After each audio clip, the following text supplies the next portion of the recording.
Oke.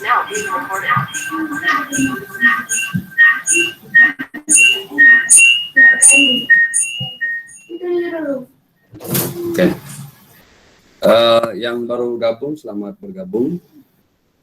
Tadi Ayu baru masuk. Ya. Jadi untuk hari ini pembelajaran pertemuan keempat kesebangunan dan kepengruwenan. Seperti biasa, Pak Guru akan sampaikan cakupan kompetensi dasar yang harus tercapai dari segi keterampilan. Jadi yang kita bahas, aspek yang dibahas pada hari ini adalah yaitu aspek keterampilan yang tulisan warna hijau 4.6 ini menyelesaikan masalah yang berkaitan dengan kesebangunan dan kekongruenan antar bangun datar. Artinya bahwa konsep tentang kesebangunan dan kekongruenan yang kalian sudah pelajari di 3 pertemuan sebelumnya ini diterapkan dalam penyelesaian masalah. Kira-kira bagaimana sih penyelesaian penggunaannya konsep itu dalam menyelesaikan suatu permasalahan. Baik permasalahan dalam bangun datar maupun permasalahan yang ada dalam kehidupan kita sehari-hari. Jadi materi yang dibahas ini adalah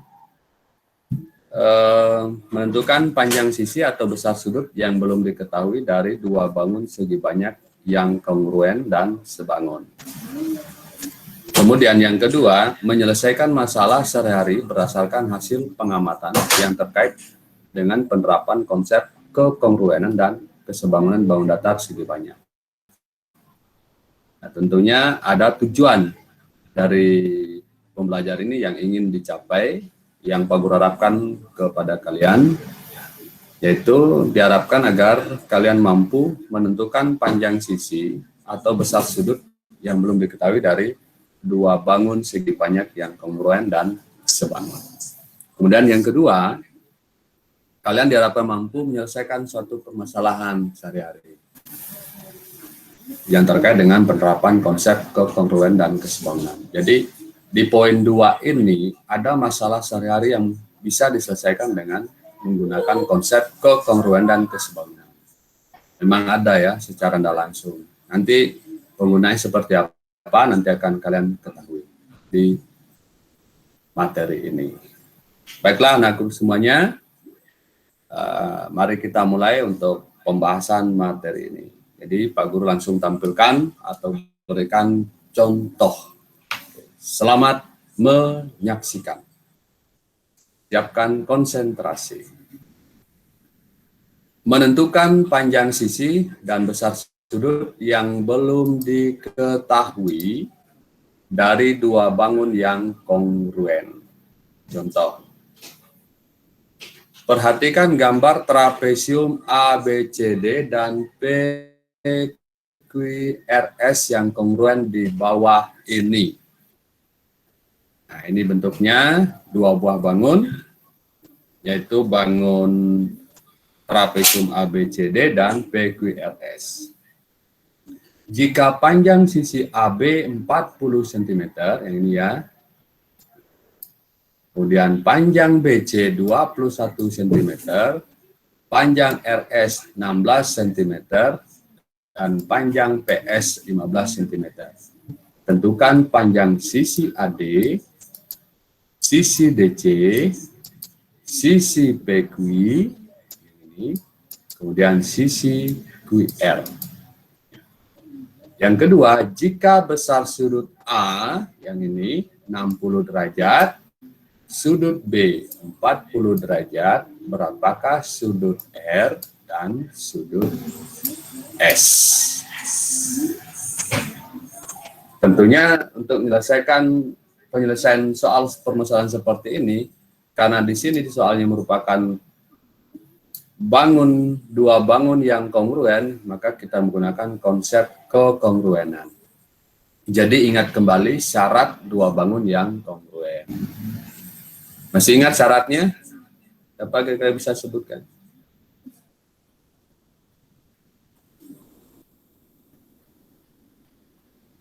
Masih ingat? Syarat dua kongruen itu kan ada dua. Yang pertama itulah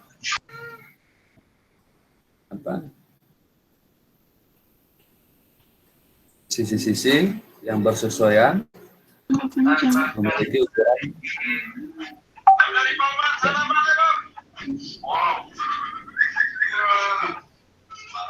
yang sama. Oke. Yang kedua, sudut-sudut yang bersesuaian besarnya sama. Nah, untuk menyelesaikan permasalahan ini, Pak Guru akan tuliskan dulu sisi-sisi yang bersesuaian untuk mengingatkan kita kembali.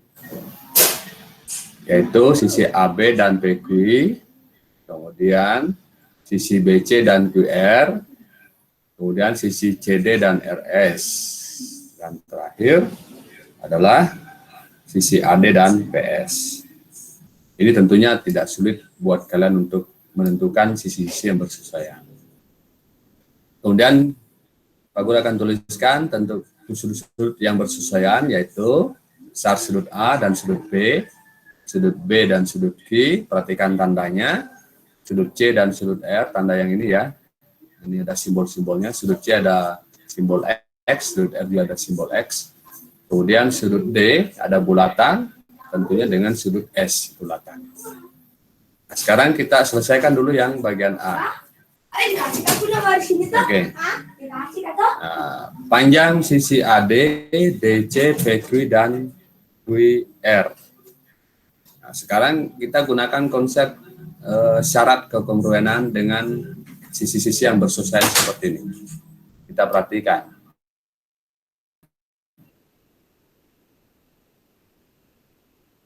AD bersesuaian dengan PS. Jadi PS ini kan panjang 15, karena kongruen berarti panjang AD sama dengan panjang PS, yaitu 15 cm. Kedua, panjang DC itu sama dengan panjang RS yang ini. Ya, DC, ini ya, DC sama dengan RS. Berarti panjangnya 16 cm. Kemudian panjang PQ sama dengan panjang AB, yaitu 40 cm. Kemudian yang terakhir, panjang QR sama dengan panjang BC, yaitu 21 cm. Jadi kan sudah diketahui ukuran masing-masing sisi yang ditanyakan. Jadi ini cara penyelesaian menentukan panjang sisi yang belum diketahui dari dua bangun yang kongruen. Sekarang yang bagian B, kita menentukan besar sudut yang ditanyakan atau yang belum diketahui, yaitu sudut R dan sudut S. Nah, sekarang kita perhatikan sudut yang bersesuaian dengan sudut R. Nah, tapi kita tuliskan dulu sudut yang sudah diketahui dalam soal. Sudut A, besar sudut A 60 derajat, besar sudut B 40 derajat. Nah, sekarang kita perhatikan besar sudut R. Sudut R itu bersesuaian dengan sudut C. Ini ya. Kemudian sudut S bersesuaian dengan sudut D. Jadi, kita tentukan dulu besar sudut P dengan Q. Nah, sudut P bersesuaian dengan sudut A, berarti sama besarnya, yaitu 60 derajat. Kemudian sudut Q sama dengan sudut B, berarti besarnya 40 derajat. Nah, sekarang baru kita bisa menghitung besar sudut R. Nah, perhatikan, sudut Q ini satu garis dengan sudut R. Ini ya, perhatikan yang ini. Arahnya ini Pak Guru, ini satu garis dengan sudut R. Karena merupakan satu garis, maka sudut Q dengan sudut R ini merupakan sudut berpelurus. Nah, ingat kembali di materi kelas 7 tentang hubungan antar sudut. Ada sudut berpelurus, ada sudut berpenyiku, ada sudut bertolak belakang, ada sudutnya namanya sepihak, berseberangan, sehadap, ya. Jadi sudut Q dengan sudut R bentuknya kalau seperti ini dikatakan sudut berpelurus atau disebut dengan sudut sepihak. Kenapa? Karena garis PQ dan garis RS ini sejajar. Jadi penyelesaiannya bagaimana? Jika dua sudut atau lebih berpelurus, maka kedua sudut itu jika dijumlahkan hasilnya 180 derajat. Jadi daripada sudut berpelurus itu adalah 180 derajat. Nah, jika ada dua sudut atau lebih merupakan sudut berpelurus, maka ketiga sudut itu kalau dijumlahkan harus 180 derajat. Jika tidak 180 derajat, berarti ada salah satu sudut yang tidak sesuai. Oke, kita lanjut lagi. Selanjutnya, kita geser, yang kita cari adalah sudut R, berarti sudut Q kita geser ke kanan menjadi kurang. Jadi 180 derajat kurang sudut Q. Jadi sudut R 180 kurang 40 derajat. Hasilnya 140 derajat.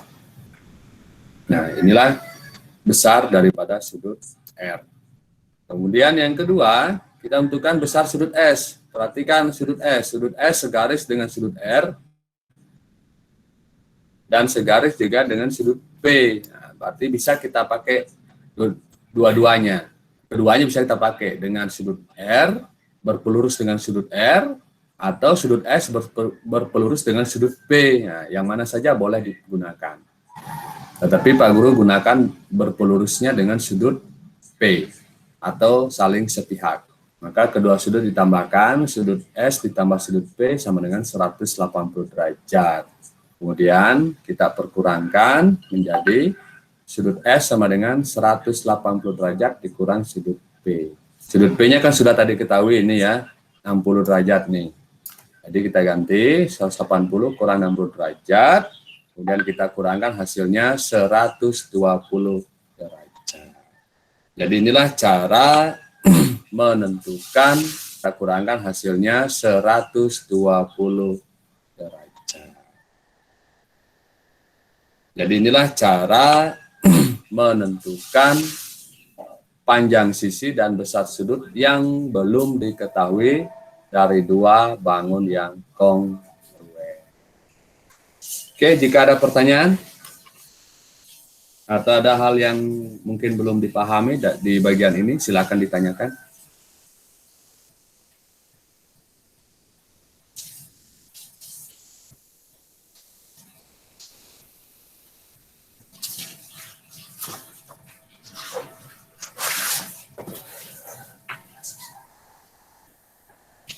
Ada?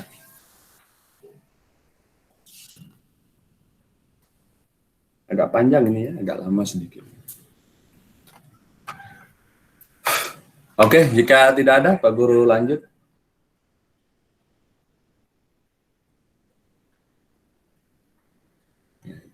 Lanjut ya. Lanjut nih Pak Guru. Ya. Oke, Pak Guru lanjut.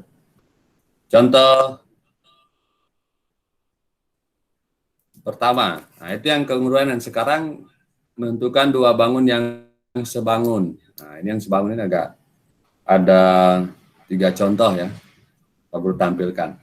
Contoh pertama, perhatikan gambar di bawah ini, nah, gambarnya masih bentuk trapesium, EFGH, dan ABCD sebangun. Tentukan nilai X, Y, dan Z. Jadi ini derajatnya ya. Sudutnya X itulah sudut G, sudut Y adalah D, dan Z adalah sudut H. Jadi sudut yang ditanyakan ini bagian A. Bagian B, panjang sisi EF, BC, HG. Berarti yang ini ya. EF, BC, dan HG. Oke. Kita simak cara penyelesaiannya. Bangun EFGH, ini clue-nya ya. Bangun EFGH dan ABCD sebangun berarti sudut-sudut yang bersesuaian sama besar dan perbandingan sisi-sisi yang bersesuaian senilai. Jadi itu ingat, itu yang sebangun. Sebangun konsepnya dengan kongruen itu beda ya. Kalau kongruen dari segi sisinya, kalau kongruen kan sisinya bersesuaian sama panjang. Jika sebangun itu perbandingan sisinya yang bersesuaian itu senilai. Yaitu besar sudut E sama dengan besar sudut A. Ini ya, ini sudut E, sudut A. Kemudian besar sudut F sama dengan sudut B, yang ini. Sudut B yang ini. Kemudian besar sudut G, yang ini ada X-nya dengan sudut C, ini yang 22,6 derajat. Kemudian sudut D yang ada Y-nya ini, yang ada Y, dengan sudut H yang ada Z-nya. Panjang sisinya EF yang ini ya, EF per AB sama dengan FG per BC, kemudian GH per CD, kemudian EH per AD. Nah, kalau kamu bingung misalnya melihat gambar seperti ini, yang gambar ABCD ini kamu putar aja 90 derajat ke kanan, ini putar aja nanti ke sini. Maka akan bentuknya sama seperti ini. Sama seperti bangun EFGH. Oke, kita lanjut ya. Menentukan nilai X, Y, dan Z. Nah, perhatikan, nilai, X ini, sudut X atau sudut G itu bersesuaian dengan sudut C. Ini ya, ini sesuai dengan sudut C. Maka besar sudutnya sama. Sehingga X itu merupakan besar sudut G, itu sama dengan sudut C. Yaitu 22,6 derajat. Oke.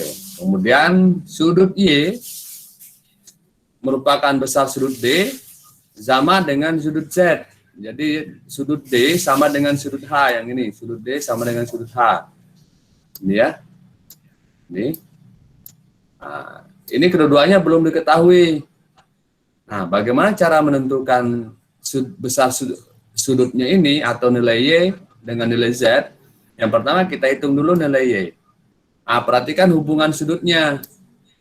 Nilai Y dengan 22,6 derajat. Sama dengan di contoh kongruen tadi.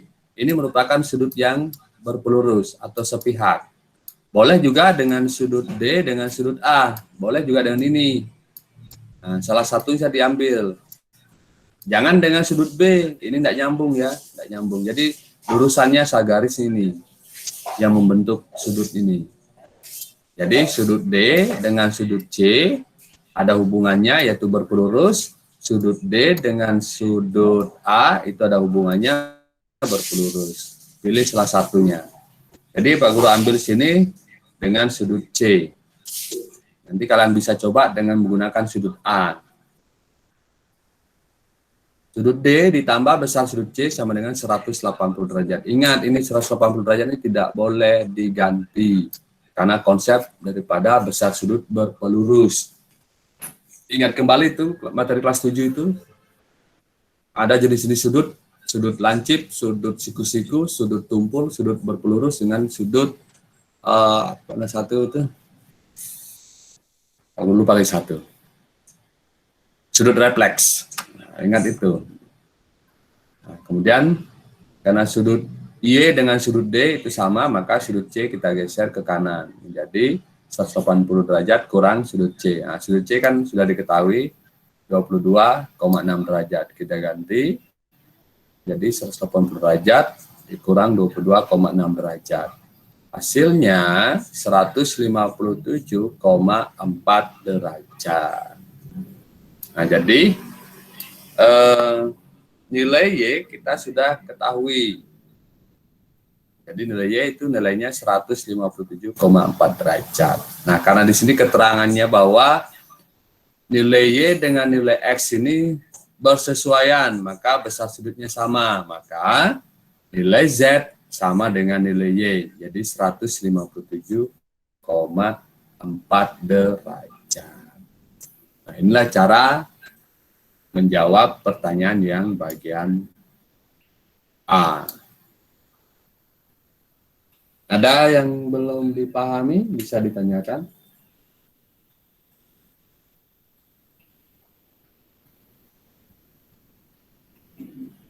Ada?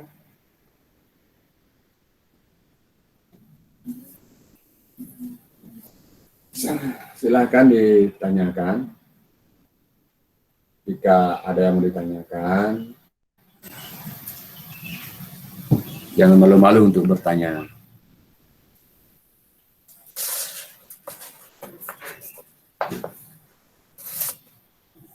Oke, sekarang bagus lanjutnya yang bagian B, untuk pertanyaan bagian B. Panjang sisi EF, BC, dan HG. Nah, ingat kembali perbandingan sisi-sisi yang sudah dituliskan di bagian awal tadi. EF per AB sama dengan FG per BC sama dengan GH per CD sama dengan HE per DA. Jadi ada 4 pasang perbandingan sisi-sisi yang bersesuaian.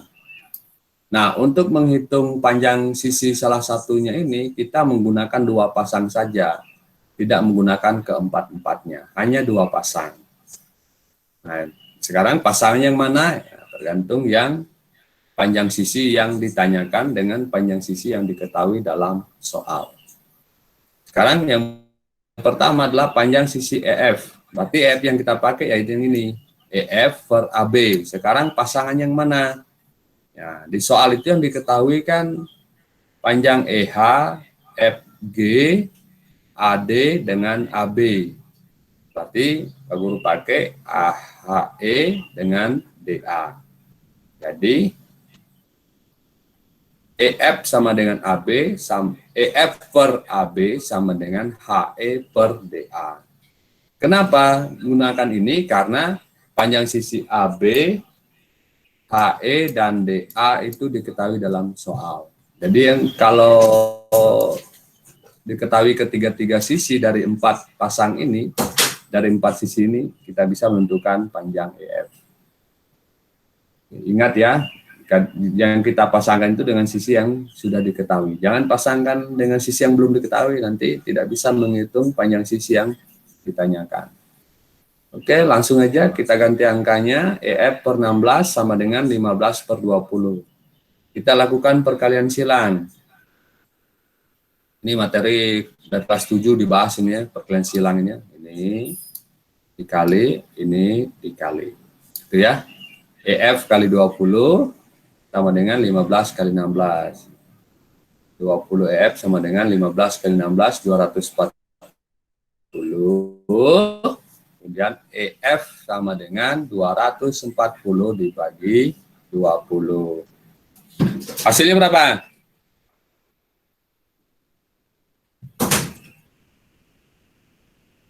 Berapa hasilnya?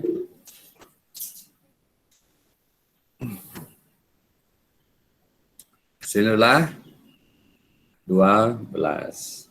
Jadi panjang EF 12. Kemudian menghitung panjang sisi BC. Nah, caranya sama dengan menghitung panjang sisi F. Jadi kita perhatikan perbandingan sisi dengan BC, yaitu yang ini. Ya, yang ini. FG dengan BC. Nah, pasangan dengan HE per DA. Ya, itu saja ini yang diketahui. Tidak usah diganti-ganti pasangannya. Karena yang ini sudah diketahui angkanya, panjang sisinya. Jadi kita ganti FG per BC sama dengan HE per DA. Kita ganti angkanya 20 per BC sama dengan 15 per 20. Kita lakukan perkalian silang seperti yang pertama tadi. 15 kali BC sama dengan 20 kali 20. 15 BC sama dengan 400. Kemudian 400 dibagi 15. Jadi hasilnya 80 per 3, ini disederhanakan ya. 400 per 15 ini masing-masing dibagi 5. 400 bagi 5, hasilnya 80. Kemudian 15 bagi 5, hasilnya 3. Jadi 400 per 15 ini bentuk sederhananya 80 per 3. Atau diubah menjadi bentuk pecahan campuran 26, 2 per 3. Atau bisa juga dalam bentuk pecahan desimal, bebas ya. Nanti bisa dalam bentuk pecahan biasa, bisa bentuk pecahan campuran, bisa bentuk pecahan desimal. Kalau soalnya uraian, nanti saya di soal muncul ya. Kalau pilihan ganda ya sesuaikan dengan pilihan gandanya. Ini 80 per 3 ini berapa desimalnya nih? 26,66 ya. 26,6666 panjang. Jadilah panjang PC. Sekarang yang menghitung panjang sisi HG. Ini ada semua di buku paketnya ya. Nanti kamu bisa pelajari berulang dengan memperhatikan penjelasannya Pak Guru. Panjang sisi HG, perhatikan ini konsepnya berbeda. Nah, karena panjang sisi HG dengan gambar A, B, C, D, sisi CD itu tidak diketahui panjangnya, maka kita gunakan rumus yang lain. Tidak menggunakan konsep perbandingan seperti ini. Kita gunakan konsep yang lain, yaitu dengan menggunakan rumus Pitagoras. Caranya bagaimana? Langkah pertama, kita tarik garis dari titik H ke bawah, memotong di garis FG, yaitu di titik O. Nah, perhatikan langkah-langkahnya. Tarik garis, titik O. Kita kasih titik sini ya, kita beri nama titik O. Mau titik A, mau titik S kah? Yang penting tidak ada yang sama dengan titiknya digambar. Kemudian, karena ini tegak lurus, garis HO dengan FG tegak lurus, maka membentuk sudut siku-siku. Nah, langkah berikutnya bagaimana? Langkah berikutnya perhatikan, panjang sisi EF ini sama dengan panjang sisi HO. Jadi ukuran sama, yaitu 12 cm. Ya, 12 cm ya, jadi panjangnya. Ini sama. Sama ya. Nah, kemudian berikutnya apa lagi? Panjang FO atau OF ini sama dengan panjang EH atau HE, karena kan sudah dipotong oleh garis putus-putus tadi ini. Maka ini berbentuk persegi. Maka EH sama dengan panjang sisi OF, yaitu 15. Nah, sisanya berapa? OG ini berapa sisanya? Nah, perhatikan panjang FG. Panjang FG kan 20. Maka OG ini sisanya dari 20, dari 15 tadi. Nah, ini kan sudah ukur 15, berarti 20 kurang 15, yaitu 5 cm. Nah, kemudian kita bisa hitung. Perhatikan segitiga HOG. Ini bentuk segitiga siku-siku. Jadi kita menggunakan teorema Pitagoras. Ya. Bagaimana rumusnya? Ingat lagi teorema Pitagoras. Ini materi kelas 7, kelas 8 dibahas ya. Semester 1 juga sempat juga dibahas sedikit. Nah, jadi ini rumusnya. HG ini adalah merupakan sisi terpanjang dalam segitiga siku-siku HOG ini, merupakan sisi terpanjang. Sehingga untuk menggunakan teorema Pitagoras untuk mencari panjang sisi HG inilah akar kuadrat dari OH pangkat 2 ditambah OG pangkat 2. Jadi ini ya yang putus-putus dengan yang ini, OG yang ini. Kita ganti angkanya menjadi 12 pangkat 2 tambah 5 pangkat 2. Masing-masing kita pangkatkan terlebih dahulu. 12 pangkat 2 itu ingat ya, bukan 12 kali 2, tetapi 12 dikali 12. Hasilnya 144. 5 pangkat 2, 5 kali 5, 25. Kemudian kita akar jumlahkan menjadi akar dari 169. Kemudian kita akarkan, hasilnya 13. Itu ya. Jadi inilah cara menghitung panjang sisi EF, BC, dan AG. Ada pertanyaan? Ada yang mau ditanyakan? Enggak ada Pak Guru, aman. Aman. Aman dah? Aman. Aman. Lanjut. Ini ada semua di bukunya yang Pak Guru jelaskan biar kamu lebih paham lagi. Mungkin sudah ada yang paham, supaya lebih paham lagi. Contoh kedua. Perhatikan gambar di bawah ini. Nah, ini bentuknya segitiga. Ini sebangun juga ini. Ini segitiga, dua segitiga saling berhimpit di pucuk. Di puncak ini ya. Tentukan panjang sisi DE dan AB. Kemudian besar sudut ACB. Besar sudut ini ya, ACB yang ini, ACB. Lihat ya, membaca sudutnya ACB, berarti yang di tengah ini. Yang di tengah berarti. ADE, berarti yang ada di D. Yang ini berarti. Kemudian DAE, berarti yang ini. Nah, itu. Yang ini tempat sudutnya yang ada di tengah ini ya. Berarti ada di titik A. Oke, kita lihat alternatif penyelesaiannya. Nah, Pak Guru coba bongkar ini segitiganya biar kalian lebih meyakinkan lagi. Ini. Nah, ini segitiga ABC yang kecil yang di atas. Nah, ini segitiga yang besar ADE. Itu ya. Kemudian kalau ditumpuk gabung seperti ini jadinya. Nah, itu kan? Oke. Lanjut. Aku tuliskan sisi-sisi yang bersesuaian. Jadi AB dan AD. Ini ya, AB dan AD. Kemudian AC dan AE. Kemudian BC dan DE. Udah ya, hanya 3 pasang saja. Karena dia segitiga. Kemudian sudut-sudut yang bersesuaian. Sudut ABC yang ini. Dengan sudut ADE. Kemudian sudut ACB dan sudut AED. ACB yang ini dengan sudut AED. Sehadap ya. Kenapa sehadap ini?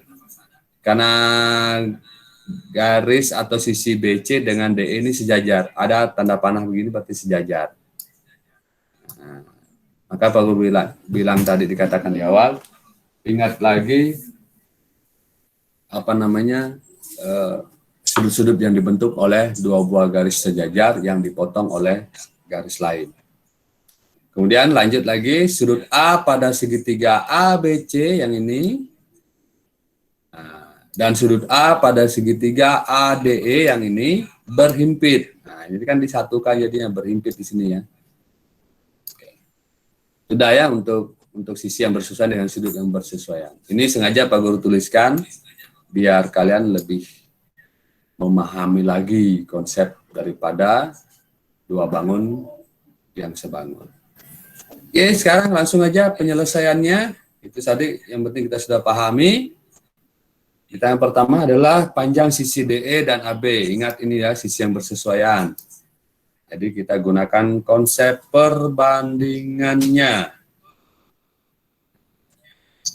Jadi ini perbandingannya AB per AD sama dengan BC per DE sama dengan AC per AE. Kita selesaikan. Panjang sisi DE dan AB. Kita hitung dulu pertama panjang sisi DE. Jadi kita gunakan konsep yaitu BC per DE sama dengan AC per AE. Ingat ya, yang kita gunakan itu adalah cari sisi-sisi yang sudah diketahui angkanya yang ada di gambar. Nah, ini kan AC ada 4. Kemudian CE diketahui 8. Kemudian BC-nya 5. Kita ADE yang ditanyakan. Sekarang panjang AE berapa, Pak? Nah, ini bisa ditentukan. Karena panjang AC dan panjang CE kan sudah ada. Nah, ini perhatikan lanjutannya. Jadi panjang AE itu adalah panjang sisi AC ditambah panjang sisi CE. Ini kan dua garis ini bisa disambung ukurannya. Itu ilustrasinya ya. Kita ganti angkanya. BC panjangnya 5 per DE sama dengan AC panjangnya 4. Kemudian per AC tambah CE 4 tambah 8. Kita lanjut. Kemudian kita kalikan silang. 4 kali DE sama dengan 5 kali 5, 12. Hasilnya 5 kali 12 sama dengan 60. Lanjut. 60 per 4 atau 60 bagi 4 sama dengan 15. Ya. Nah, kemudian panjang sisi AB. Dengan cara yang sama berarti AB dengan AC per AE yang ini aja. Oke. Sama dengan AB per AD. AB per AD. Ini ya, AB per AD itu berarti panjang AD. AD itu adalah AB per BD. Sama dengan seperti ini AE tadi. Panjang AE adalah panjang AC dan CE. Nah, kalau panjang AD, yaitu panjang AB ditambah BD. Kita tulis, kita ganti angkanya. AB yang ditanyakan ini tetap. BD panjangnya 5, ditambah 4 per 12. Kemudian kita kali silang. Ini kali silang ya. Berarti 12 kali AB sama dengan 4 dikali dalam kurung AB tambah 5. Artinya 4 ini dikalikan semua dengan yang ini, AB tambah 5. Jangan cuma satu saja yang dikali, tapi dua-duanya. Karena ini merupakan dua suku. 12 AB sama dengan 4 kali AB, 4 AB. Kemudian 4 kali 5 sama dengan 20. Kemudian yang ada variabelnya, yang atau ada angkanya, hurufnya kita satukan di sebelah kiri. Jadi ini yang kita geser, 4 AB geser ke kiri. Menjadi 12 AB kurang 4 AB sama dengan 20. Nah, lanjut, 12 kurang 4, 8. Sama dengan 20. Kemudian kita bagi 20 bagi 8, hasilnya 2,5. Ini ya, jadi ini cara menentukan panjang sisi dari bentuk segitiga ini. Ada yang mau ditanyakan? Silakan.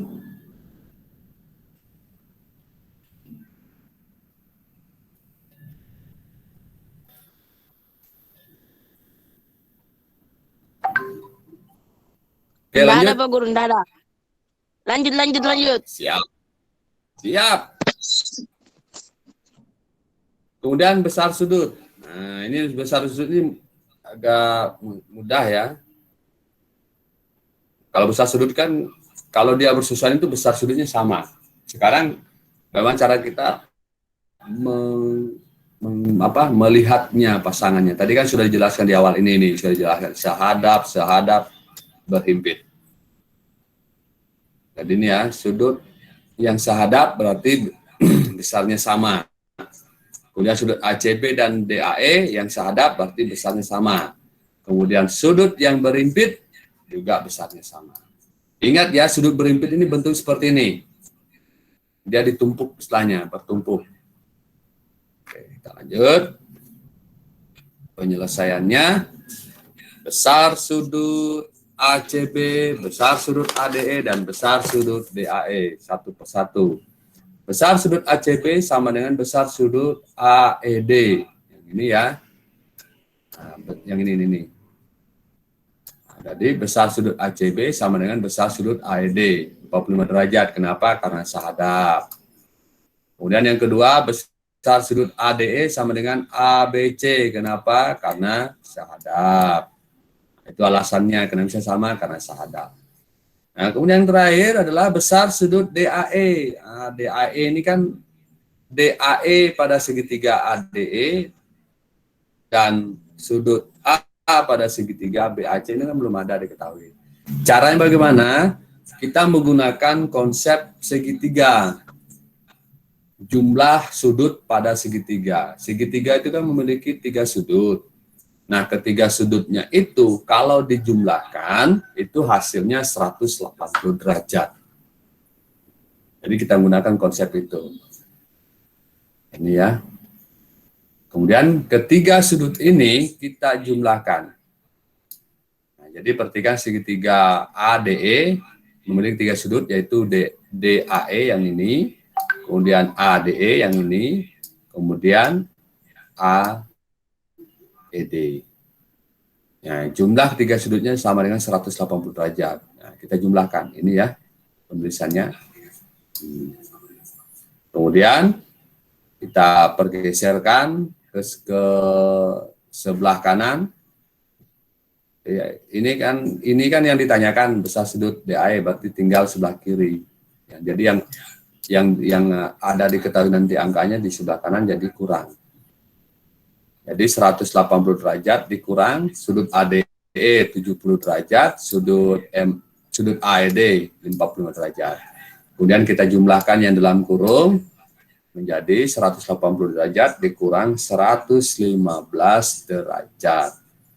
Kemudian kita kurangkan hasilnya 65 derajat. Jadi inilah besar sudut ACB 45 derajat, besar sudut ADE 70 derajat, besar sudut DAE 65 derajat. Bagaimana? Any question?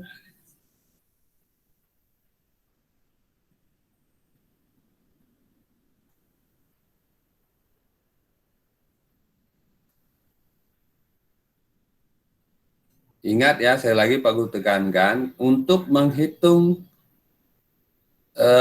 salah satu sudut dalam segitiga, jika kedua sudut dalam segitiga itu diketahui, kita jumlahkan ketiga sudutnya menghasilkan 180 derajat.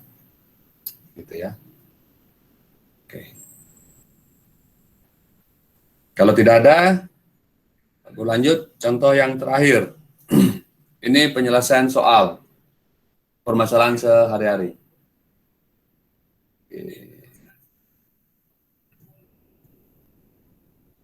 Contohnya, diketahui seorang siswa dengan tinggi badan 150 cm menghadap tiang bendera pada pagi hari yang cerah.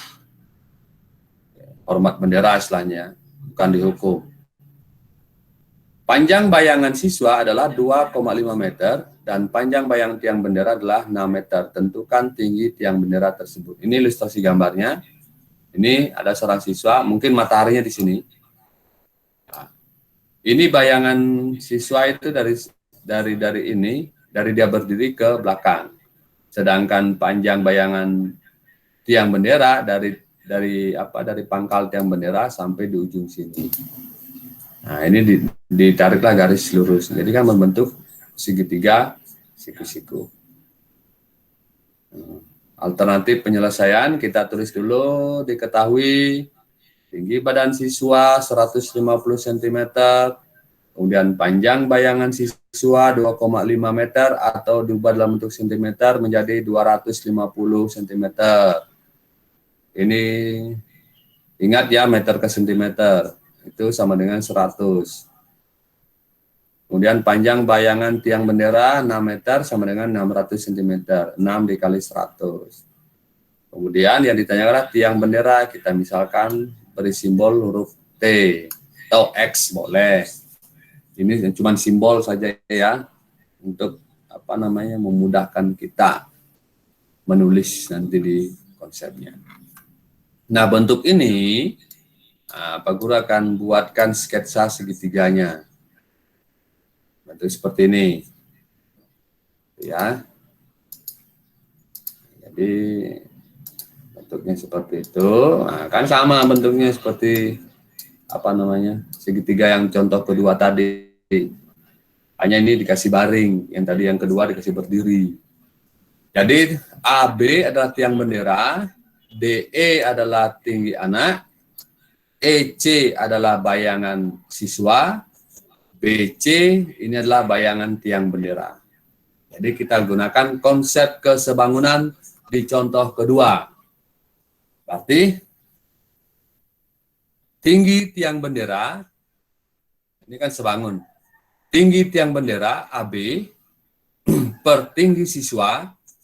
Nah ini DE per DE, AB per DE. Ini AB ini tinggi tiang bendera per tinggi siswa sama dengan panjang bayangan tiang bendera per panjang bayangan siswa. Nah, ingat kita bandingkan sesuai ya. Tinggi dengan tinggi, kemudian panjang bayangan dengan panjang bayangan. Jangan kita membandingkan tinggi dengan panjang bayangan, itu enggak sejenis. Jadi kita membandingkan sesuatu yang sejenis.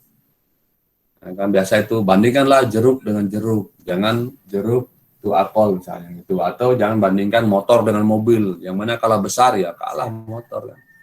Nah, kembali konsep ini berarti Pak Guru ulangi, panjang tiang bendera atau tinggi tiang bendera per tinggi siswa sama dengan panjang bayangan tiang bendera karena bagian atas per panjang bayangan siswa. Ini jangan dibolak-balik.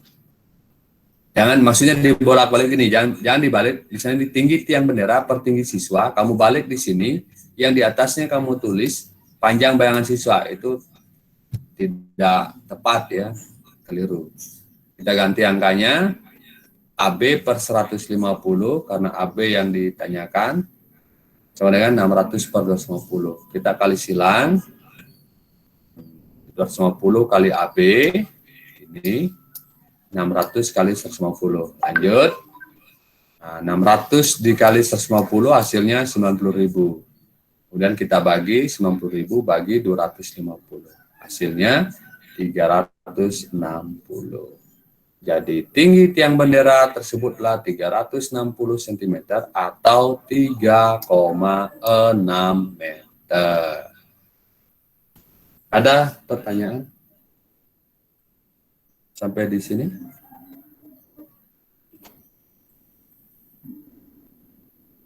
Ada?